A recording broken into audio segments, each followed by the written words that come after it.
All right, let's get right into it. When you think about getting wealthy, your mind probably jumps to spreadsheets, complicated stock charts, maybe some intense formulas.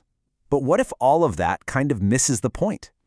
The big idea in Morgan Housel's fantastic book is that doing well with money has surprisingly little to do with how smart you are and almost everything to do with how you act. So let's just start with that one powerful question. What if the real secret to getting rich isn't something they teach you in business school? What if it's more about your emotions, your ego, and your own personal history with money? It's a pretty wild thought, and honestly, it changes everything. Now, to really see how powerful this idea is, we're going to kick things off with a story. And it's a story that basically flips everything we think we know about financial expertise completely upside down. Okay, so check this out. On one side, you've got Richard Fiscone. This guy had it all. A Harvard MBA, a top job at Merrill Lynch, so successful he retired in his 40s, the whole package. And then, on the other side, you have Ronald Reed, a janitor and gas station attendant from a small town in Vermont. No fancy degree, zero financial training, and yet Fiscone, who took on massive debt to keep up this crazy lifestyle, went completely bankrupt. Meanwhile, Ronald Reed, who just patiently saved what little he earned and invested it for decades, quietly built up an $8 million fortune. And when he died, he left most of it to his local hospital and library. Just incredible. I mean, think about this for a second. You would never, ever hear a story about a janitor with no medical training walking into an operating room and doing a better heart transplant than a Harvard-trained surgeon, right?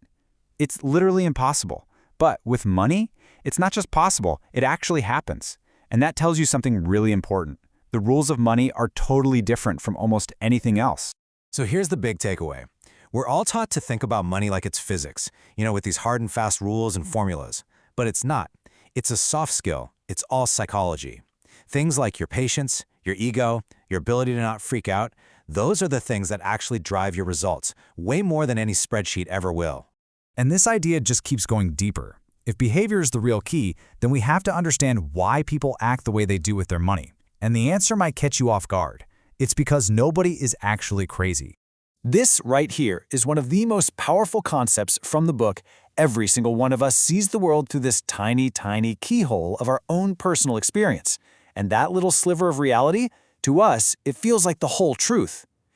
Someone who grew up during the Great Depression is going to see risk in a fundamentally different way than a tech worker from the dot-com boom of the 90s. They just can't see it the same way. And this chart just shows you exactly what I mean. Look at this. If you were born in 1970, you watched the stock market basically go to the moon during your childhood and teenage years. So to you, stocks seem like these incredible wealth-building machines. But if you were born just 20 years earlier, in 1950, that same market went absolutely nowhere for your entire youth. You would totally be forgiven for thinking stocks are a complete sucker's bet. Same market, but two completely different realities. And it's the exact same story with inflation. If you grew up in the 60s and 70s, you saw prices for everything triple. You have a visceral memory of what that felt like. But if you were born in 1990, you've pretty much lived in a world where prices are stable. The idea of runaway inflation isn't just an abstract concept. For you, it's almost a fantasy. Neither of those views is crazy. They're just the logical result of the world you happen to grow up in. Okay, so this brings us to a really uncomfortable but absolutely essential truth. The massive role that luck and its evil twin, risk, play in all of our financial lives. I mean, everybody knows Bill Gates is a genius, right? Of course. But he also had an unbelievable 1 in a million stroke of luck.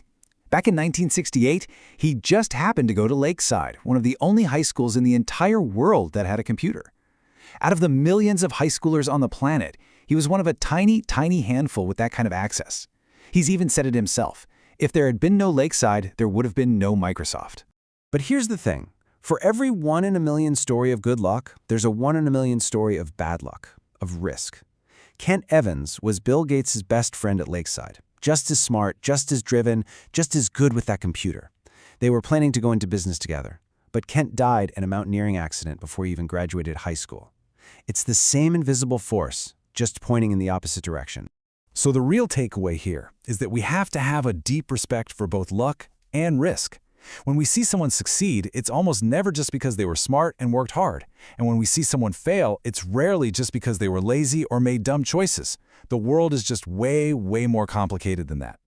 So, what happens when people who have already won the game, You know, people who are already rich, successful, and have everything they need. Just keep playing. Well, that leads us straight into the trap of never enough. I mean, just look at these two guys. You have Rajat Gupta, the CEO of McKinsey, worth $100 million.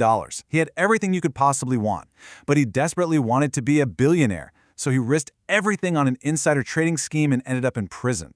Or Bernie Madoff, and this is wild. Before the infamous Ponzi scheme, his legitimate business was already making him insanely wealthy, like $25 to $50 million a year.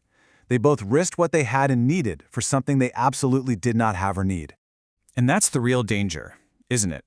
Capitalism is amazing at creating wealth, but it's even better at creating envy. Social comparison is just a game you can never ever win because there's always someone with a bigger house or a faster car.